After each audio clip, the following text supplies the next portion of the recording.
LVV também no bom, nós temos refinado que tem o smack, a logra del passo na grande também. No LVV nós temos a boa aqui ao redor de 30 plots mais de terreno que tem disponível para ainda no local por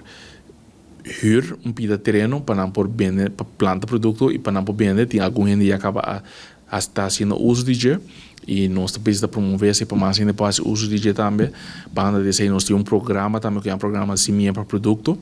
que está dirigido para estimular ainda para dentro de negócio de agricultura para dar incentivo onde o governo põe incentivo na maneira coaching por nada que nós está oferecer também nós temos gasto de plug terreno nós está cobre 50% de que nós ajuda com água para que não também que o gasto na PC para assim assim mais e mais factível para gente por ter negócio de agricultura para estimular na para dentro do setor o que nós que estimular também tá echt que botin que não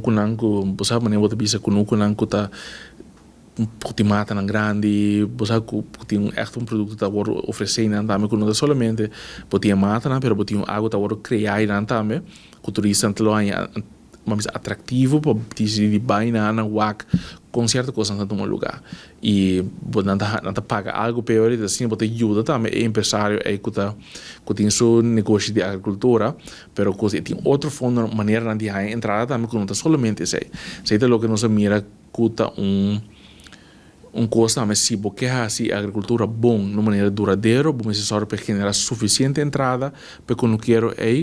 não está em forçar de me fazer outra coisa em banda assim também tem coisas que ainda começar pero dor que não está generando suficiente ainda vira outra coisa que ainda tem entrada duradoura então